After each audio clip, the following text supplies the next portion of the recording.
Good morning to all of you. आज के data structure की इस क्लास में हम लोग जो टॉपिक देखने जा रहे हैं, इस टॉपिक का नाम है deletion algorithm of circular queue. यानी हम लोग जो टॉपिक देख रहे हैं, टॉपिक का नाम हमारा क्यू है, सर्कुलर क्यू है। क्यू के अंदर में क्यू का एक टाइप होता है सर्कुलर क्यू, जिसके बारे में मैंने पहले बता चुका हूं। और उस सर्कुलर क्यू में डेटा कैसे इंसर्ट करते हैं, हम लोग प्रीवियस क्लास हम लोगों ने पढ़ा था। आज हम लोग देखेंगे कि सर्कुलर क्यू से किसी एलिमेंट को कैसे हम लोग डिलीट करते हैं। ठीक है, तो सर्कुलर क्यू से एलिमेंट को डिलीट करने का जो तरीका है वो हम लोग देखने जा रहे हैं। तो देखिए, सबसे पहले आप हेडिंग में देखना लिखा हुआ है algorithm for deletion of element from circular queue. सबसे पहला स्टेप तो स्टार्ट हम लोग लिखते हैं, ये आप जान ही रहे हैं, इसमें कुछ नहीं। हम लोग मेनली क्या देखेंगे, सेकेंड स्टेप। अब देखिए, सेकेंड स्टेप जो हमारा है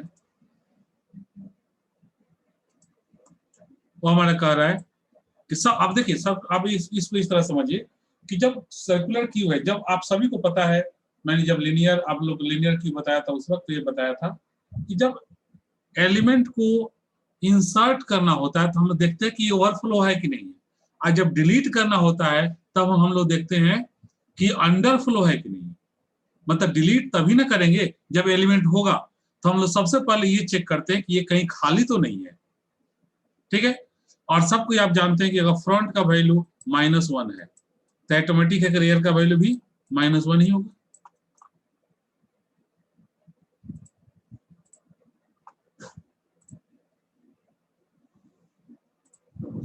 फ्रंट का वैल्यू अगर -1 है तो रियर का वैल्यू -1 ही होगा। इसका मतलब ये होता है कि एक भी एलिमेंट सर्कुलर क्यू में इंसर्टेड नहीं है। ठीक है, तो अब देखिए, तो हम लोग क्या कर रहे हैं यहाँ पे, सबसे जो दूसरा स्टेप हमारा, सबसे पहले क्या चेक करें, देखिए इफ फ्रंट इक्वल टू 1, अगर फ्रंट का वैल्यू 1 है, -1 है, सॉरी, फ्रंट इक्वल टू -1, अगर फ्रंट का वैल्यू -1 है, इसका मतलब है कि डिलीशन तो फ्रंट से होता है। अब फ्रंट -1 पे है, इसका मतलब है कि उसमें कोई एलिमेंट है ही नहीं। जब है ही नहीं तो डिलीट कहां से होगा। तो हमने printf circular queue is underflow message दे दिया, मतलब कि ये अंडर फ्लो है, मतलब इसमें एलिमेंट है ही नहीं, ये डिलीट भी नहीं है। अब हम लोग इसके एल्स पे जाएंगे। अब एल्स पे यानी कि अब -1 अगर नहीं है, फ्रंट का वैल्यू -1 अगर नहीं है, तभी ये कंडीशन फॉल्स होगा। तो फ्रंट का वैल्यू -1 नहीं होने का मतलब क्या होता है कि फ्रंट या तो 0 पे है, या 1 पे है, 2 पे है, 3 पे है, 4 पे या 5 पे, मतलब कि इसमें एलिमेंट प्रेजेंट है। क्लियर है, सर्कुलर क्यू में एलिमेंट प्रेजेंट है, इसका मतलब ये होता है। तो जब एलिमेंट प्रेजेंट है तो उसे हम लोग डिलीट तो कर ही ना सकते हैं। तो सबसे पहले हम लोग क्या करेंगे, तो एलिमेंट जहां भी एलिमेंट होगा, मतलब जो जो एलिमेंट अभी डिलीट होने वाला होगा, फ्रंट हमारा उसी को पॉइंट करता है। मतलब अगर मान लो फ्रंट 0 पे है, इसका मतलब है कि 0 वाला एलिमेंट डिलीट होगा। अगर फ्रंट 1 पे है, इंडेक्स नंबर 1 पे, मतलब 1 का एलिमेंट डिलीट होगा। मतलब फ्रंट का इंडेक्स नंबर 1 पे होने का मतलब ये होता है कि 0 नंबर पे जो एलिमेंट है वो ऑलरेडी डिलीट हो चुका है। ठीक है, तभी डिलीट होगा 1 का।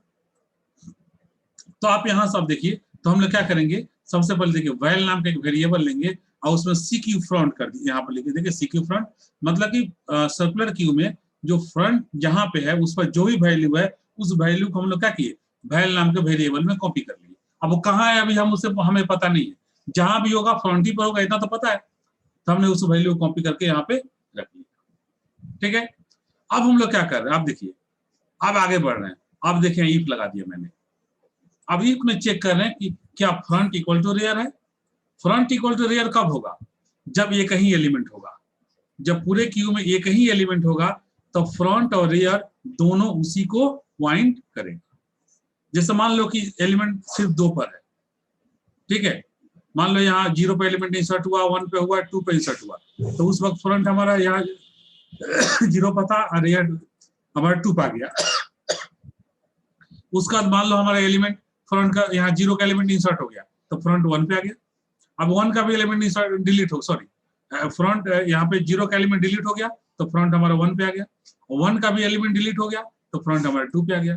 तब 2 पर क्या है, अब एलिमेंट इंसर्ट तो हुआ नहीं आगे, तो 2 पर दोनों ही जो हमारा फ्रंट और रियर दोनों ही पॉइंटर है, ये दोनों 2 नाम के जो इंडेक्स है मतलब उसी को पॉइंट करेगा। तो इसका मतलब क्या हो गया कि ये कहीं एलिमेंट है, मतलब इससे आपको ये साफ पता चल रहा है कि कहीं भी अगर फ्रंट और रियर दोनों एक ही इंडेक्स नंबर को पॉइंट कर रहा है, इसका मतलब है कि उसमें एक ही एलिमेंट है। ठीक है, तो जैसे ही अगर ये कंडीशन ट्रू हुआ तो हमने क्या किया, फ्रंट इक्वल टू -1 और रियर इक्वल टू -1। जैसे आप फ्रंट -1 रियर -1 कर दिए तो इसका ट्रैकिंग खत्म, इसका ट्रैकिंग खत्म, मतलब ये डिलीट हो गया। ठीक है, अगर मान लीजिए जैसे फ्रंट इक्वल टू -1 एक कंडीशन फॉल्स हुआ, आप एल्स में आए थे, एल्स में आने के बाद फिर आपने चेक किया कि फ्रंट इक्वल टू रियर है कि नहीं, ए भी कंडीशन फॉल्स हो गई। ए भी कंडीशन फॉल्स हो गई, इसका मतलब क्या है कि फ्रंट कहीं और है और रियर कहीं और। मान लो फ्रंट यहाँ है, रियर यहाँ है, just assume that, just assume that. इससे पता चल रहा है ये फ्रंट है, मतलब इसमें एलिमेंट की संख्या 1 से ज्यादा है। तो एलिमेंट की संख्या जब 1 से ज्यादा है तो एलिमेंट कहां से डिलीट होगा, फ्रंट से। तो फ्रंट जिस इंडेक्स नंबर पे है वहां से डिलीट करेंगे हम लोग। ठीक है, तो अब हम लोग चूंकि ये सर्कुलर क्यू है, ये भी हो सकता है कि हमारा फ्रंट यहाँ हो और सॉरी रियर यहाँ 4 पे हो और फ्रंट पे मेरा 5 पे हो, यही पॉसिबल है क्योंकि सर्कुलर क्यू है। ठीक है, यहाँ तो 0 के बाद बैक होना नहीं है, यहाँ तो रोटेट होते रहना है, ये भी पॉसिबल है। तो अब क्या करेंगे हम लोग, देखिए तब हम लोग यहाँ पे चेक करेंगे कि क्या फ्रंट इक्वल टू मैक्स -1 है। अगर फ्रंट मैक्स -1 पे है,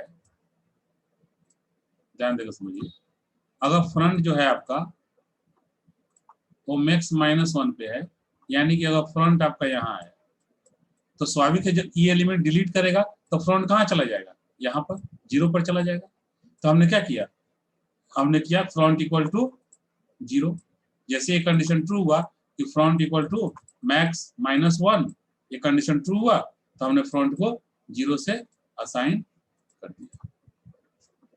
ठीक है, देखिए हमने क्या किया, यहाँ पे हमने फ्रंट इक्वल टू 0 कर दिया। देखिए मैक्स या front equal to max -1, front equal to 0। ठीक है, या मान लो ये भी कंडीशन फॉल्स हो गया, ये भी कंडीशन फॉल्स हो गया, इसका मतलब क्या होता है कि फ्रंट कहीं और है, रियर कहीं और है, लेकिन फ्रंट मैक्स -1 पर नहीं। ठीक है, तो हम लोग क्या करेंगे, देखिए फ्रंट इक्वल टू फ्रंट +1, मतलब फ्रंट जहां भी है उससे एक इंडेक्स आगे बढ़ा देंगे, मतलब 0 पे है तो 1 पे आ जाएगा, 1 पे है तो 2 पे आ जाएगा। ठीक है, देख रहे फ्रंट को आगे बढ़ा दिए, तो फ्रंट को आगे बढ़ा दिए तो मतलब फ्रंट उस लोकेशन को, इस इंडेक्स नंबर को पॉइंट करना छोड़ दिया, मतलब वो डिलीट हो गया। ठीक है, अब उसके बाद हम लोग जो डिलीटेड एलिमेंट लिए थे वैल नाम के वेरिएबल में, ठीक है, ये था ना हमारा val equal to CQ front, तो सीक्यू जो वैल नाम के वेरिएबल लिए थे, अब हम लोग क्या करेंगे, अब हम लोग इसे यहाँ पर देखो प्रिंट करा देंगे, print deleted value is val. अब वैल नाम का जो वेरिएबल है उसका वैल्यू यहाँ प्रिंट हो जाएगा, उसको स्टॉप। ठीक है,